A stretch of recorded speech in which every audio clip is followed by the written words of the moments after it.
Assalamualaikum warahmatullahi wabarakatuh. Perkenalkan, nama saya Alfira Bukti Nurisnaini, mahasiswa gizi UIN Wali Songo Semarang. Pada kesempatan kali ini, saya akan melakukan edukasi gizi terkait gizi seimbang pada lansia. Pada masa lansia, seseorang mengalami penurunan fungsi organ dan jaringan.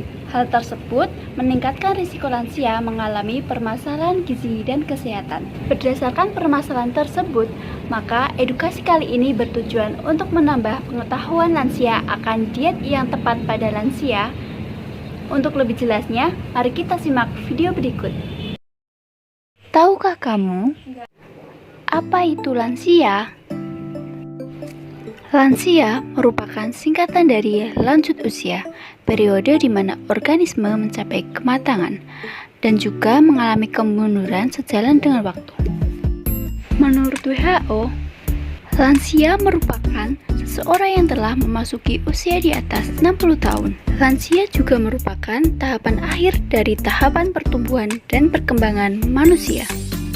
Pada masa lansia, banyak hal terkait kehidupan yang sudah berubah. Di antaranya, lansia akan mengalami penurunan kognitif, psikologi, dan fisiologi tubuh. Efek penuaan yang berhubungan dengan gizi dan kesehatan di antaranya terdapat pada organ penginderaan, pencernaan, tulang dan gigi, jantung dan pembuluh darah, dan pernafasan. Semakin bertambahnya usia, semua indera mengalami penurunan fungsi. Misalnya, penurunan fungsi penciuman membuat nafsu makan menurun. Berkurangnya fungsi pengecap menyebabkan lidah lansia tidak sensitif terhadap rasa asin dan manis. Lansia membutuhkan tekstur makanannya lebih lembut dikarenakan melemahnya sistem enzim, hormon, dan otot pencernaan.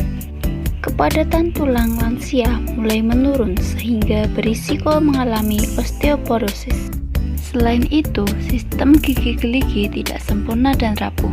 Kondisi ini membuat lansia membutuhkan makanan dan tekstur yang lebih lembut. Proses penuaan mengakibatkan lemahnya kerja otot jantung dan berkurangnya elastisitas pembuluh darah. Kondisi ini bisa menyebabkan gangguan kesehatan jantung dan pembuluh darah. Saat tua, elastisitas paru-paru berkurang, paru-paru menjadi kaku.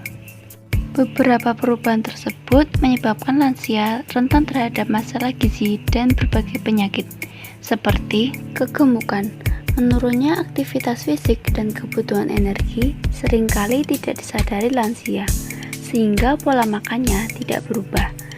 Gizi kurang, berkurangnya nafsu makan pada manula membuat mereka makan lebih rendah dari yang seharusnya, sehingga mereka tampak kurus atau kurang gizi.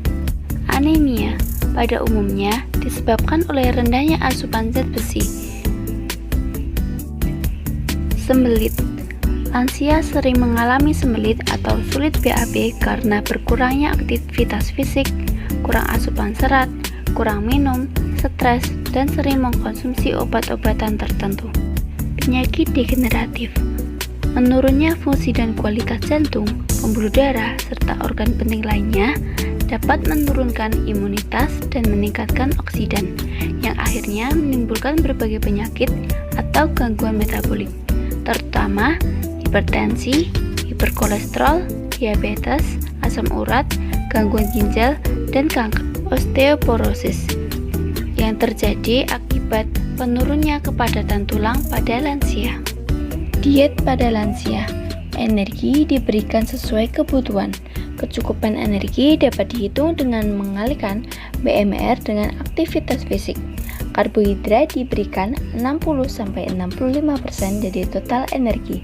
Protein 15% dari total energi atau 0,8-1 gram per kilo berat badan. Lemak 20-25% dari total energi. Serat minimal 20 gram per hari. Prinsip gizi seimbang pada lansia. Yang pertama, makanan harus mengandung zat gizi dari makanan yang beragam. Yang kedua, berbanyak makan buah dan sayur segar. Yang ketiga, minum air putih yang cukup. Yang keempat, batasi konsumsi garam, minyak, dan gula. Yang terakhir, memilih tekstur dan cita rasa makanan atau minuman yang netral. Bahan makanan yang diperbolehkan dan dibatasi atau dihindari antara lain sebagai berikut. Bahan makanan pokok yang diperbolehkan antara lain nasi, bihun, roti, singkong, ubi, kentang, pasta. Sedangkan untuk yang dibatasi atau dihindari yaitu mie instan. Lauk hewani yang diperbolehkan antara lain ikan, ayam tanpa kulit, daging tanpa lemak. Lauk hewani yang dibatasi atau dihindari yaitu daging merah bagian lemak, daging bebek, ikan kaleng, kornet, sosis, ikan asap, jeroan, telur asin. Lauk nabati yang diperbolehkan antara lain kacang-kacangan segar, tahu, tempe.